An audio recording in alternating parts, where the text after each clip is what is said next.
You are standing 10 meters away from a jet plane, and the sound level of 140 decibels is painful. Where should you stand to reduce the sound level to only 120 decibels? This problem involves two items. The first is a physical principle related to conservation of energy, and the second is dealing with the bizarre unit known as the decibel. Let's deal with energy first. We recognize that the variable intensity is related to the number of watts per square meter carried by the sound wave. Thus, if we wish to find the total energy of any wave, we should multiply the intensity at some location by the appropriate area.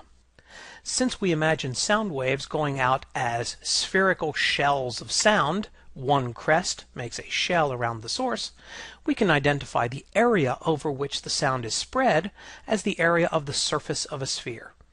Therefore, at, for example, location 1, the total energy is intensity 1 times 4 pi radius 1 squared.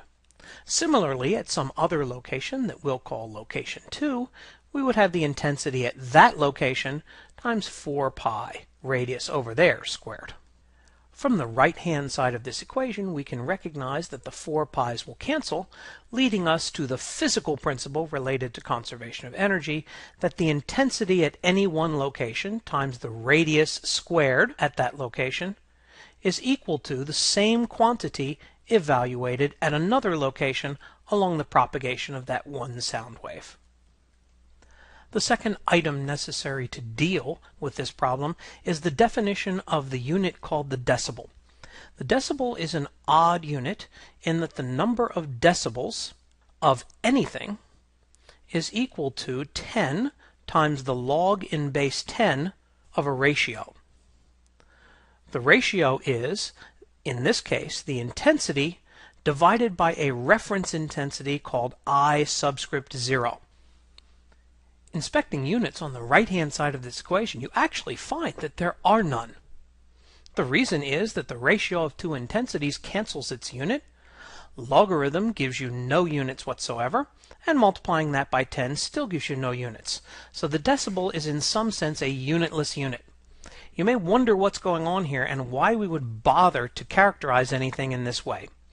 Well, there's sort of two reasons, and I'll go over both of the reasons. Understanding the first reason, test the limits of your mathematical prowess. What we know about logarithms, whether they are natural logarithms or base 10 logarithms, is that the logarithm of the product of two numbers is equal to the sum of the logs of each of the numbers.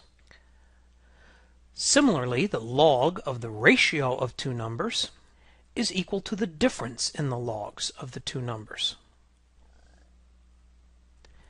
If you were a student in the days before the calculator, this wouldn't be news to you. This is the principle by which a slide rule was used to make addition and subtraction into multiplication and division, and was therefore very simple. Since one loses intensity by a multiplicative factor, this creates sound problems being problems in differences rather than in products, and makes the algebra much easier. Since you have a calculator, there's not so much motivation to express the problem in this form. The other motivation is that it's noted that the human ear sorta, kinda, approximately, almost behaves in a manner with respect to sound that is kind of logarithmic. That is the remaining justification why we teach students this concept of what a decibel is.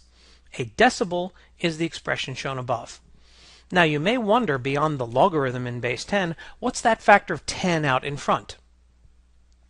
Well, the answer is, if your intensity should be higher than I0 by a factor of 10, the log in base 10 is 1, and this will give you 10 decibels as what Alexander Graham Bell, for whom the decibel is named, decided was more convenient than simply using logarithms. We'll be combining these two expressions so that we can get the answer to the problem at hand by first changing decibels into intensities, and then second, using these intensities in the intensity relationship in order to get the answer that we need. Let's begin.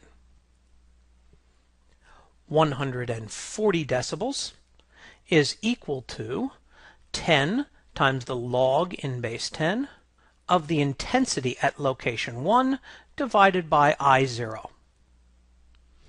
Alexander Graham Bell was also responsible for setting the value of I0 equal to the threshold at which humans can hear a sound. And that threshold is an intensity of 10 to the minus 12 watts per meter squared. To solve the algebra, we begin by canceling the factor of 10, and then taking 10 to the power of both sides, so that the left-hand side will give us 10 to the 14 is equal to I1 divided by I0. Using the value of 10 to the minus 12, we find that I1 is 10 squared, or 100 watts per meter squared. We'll now perform the same calculation at location 2, where you've moved away from the plane so that the sound level has dropped to 120 decibels. In this case, the convenient calculation takes away a factor of 10, leaving us with 12 on the left-hand side. When we take everything to the power of 10 so as to eliminate the logarithm, we'll find that 10 to the 12 is equal to I2 over I0, meaning that I2 is 1 watt per meter squared. Recognizing that at location 1 you were only 10 meters away from the aircraft, we can use this in the intensity formula and solve for the numbers we need. This expression shows that R2 squared is 100 times 100, which is 10 to the 4th, meaning that R2 is equal to 100 meters.